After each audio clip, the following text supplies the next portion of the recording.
Group champion হওয়ার লড়াইয়ে অপেক্ষাকৃত দুর্বল প্রতিপক্ষ হাইতির মুখোমুখি মরক্কো। গোল ব্যবধান বাড়িয়ে নেওয়ার মিশনে নামা অ্যাটলাস লায়নরা হয়তো ভেবেছিল খুব সহজেই ম্যাচ থেকে তারা জয় তুলে নিবে, আর সব হারানো হাইতির লক্ষ্য যাওয়ার আগে মরক্কোকে চমকে দেওয়ার। ম্যাচের শুরুতেই মরণ কামড় বসালেও আশরাফ হাকিমিদের বিপক্ষে শেষ পর্যন্ত আর টিকে উঠতে পারেনি হাইতি। ম্যাচের 10 মিনিটের মাথায় চমক দেখায় হাইতি। ইয়াসিন বুনোকে দিয়ে বল জালে জড়ান হাইতির লেনি জোসেফ। 52 বছর পর বিশ্বকাপে ফিরে এটি হাইতির প্রথম গোল। সমতায় ফিরতে একের পর এক আক্রমণ চালায় মরক্কো।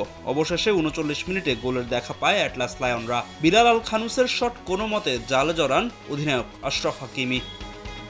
প্রথমার্ধে মরক্কোর কঠিন পরীক্ষা নেয় হাইতি। 43 মিনিটে আবারও হাইতির ম্যাজিক ডিবক্সের বাইরে থেকে দুর্দান্ত এক শট করে মরক্কোর ডাগআউটে নিরাপত্তা নামিয়ে আনেন উইলসন ইসিডর।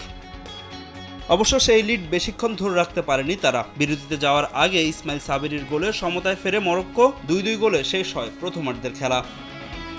দ্বিতীয়ার্ধে আর কোনো ভুল করেনি মরক্কো। ম্যাচের 78 মিনিটে সোফিয়ান রাহিমির শট, যা ডিফ্লেক্টেড হয়ে খুঁজে নেয় জাল। তাতেই চাপ কমে যায় অ্যাটলাস লায়নদের। ম্যাচের 89 মিনিটে ব্যবধান 4-2 করে অঘটনের আশঙ্কা দূর করেন গেমিস ইয়াসিন। তাতেই জয় তুলে নেয় মরক্কো। ব্রাজিলের চেয়ে গোল ব্যবধানে পিছিয়ে থাকায় গ্রুপ রানার্স আপ হয়ে নকআউট পর্বে যায় অ্যাটলাস লায়নরা। ফাহিম ইসলাম, সময় সংবাদ।